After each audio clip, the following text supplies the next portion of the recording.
We're at the second intermission. Comments on our games in the second block of the intermission. But, of course, it's the Saturday headlines with Elliotte Friedman. Lots of roster juggling and injury news. Elliotte, to you.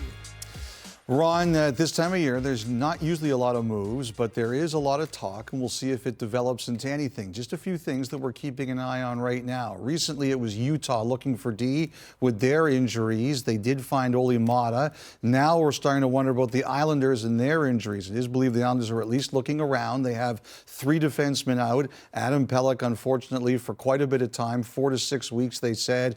Still also more day-to-day for Mike Riley and Alexander Romanov, but they are at least sniffing around to see what's out there. All 3 of them are left-hand shots. In Toronto, of course, the Maple Leafs have 2 players, Yanni Hakanpää and Connor Dewar, beginning conditioning stints tonight. Dewar has scored, and the Marlies don't have a game for another week, so it does allow them a bit of time here. But everybody knows they made 1 move this week. They have roster crunches they're going to have to deal with when everybody gets healthy. They acquired Matt Benning in the deal with San Jose, and they have let it be known that they want to do right by Benning. He's a guy who is an NHL player.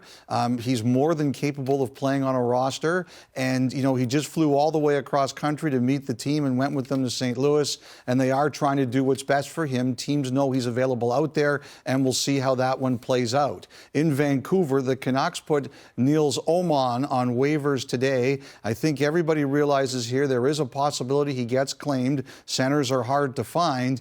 Now, we wonder if that means that Dakota Joshua is close to returning, which would be great news for Joshua and the Canucks. But there also is a belief that Vancouver is prepared to give some looks to some of their younger players at AHL Abbotsford who have been playing well. And if you watch them, you've seen guys like Atu Ratu and their 2022 first-rounder, Jonathan Lekkerimäki, who BX saw this week and liked, have played very well. So it wouldn't be a surprise if either of those players are on the Canucks' radar. Injury-wise, you mentioned, let's take a look at a couple of them.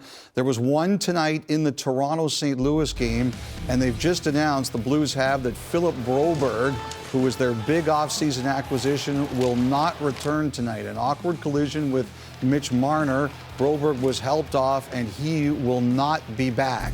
We'll see how that one develops over time. Meanwhile, earlier today, in Boston's win over Philadelphia, Sam Ersson had some skate blade issues, and then after those were fixed, he came back and he was talking to the trainer when he skated off. That's not the equipment manager, that's the trainer.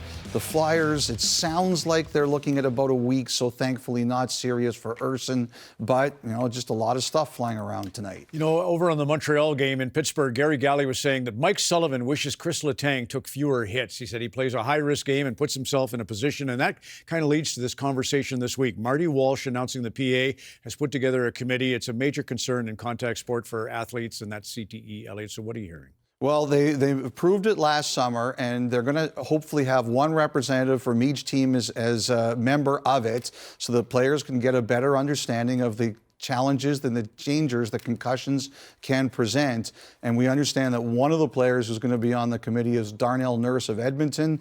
That would be an excellent choice. I think he'd be an excellent person to help educate his fellow members about the challenges that can be faced and the treatment that can be gotten. Excellent. Elliotte Friedman and the Saturday headlines. Thanks, Elliotte.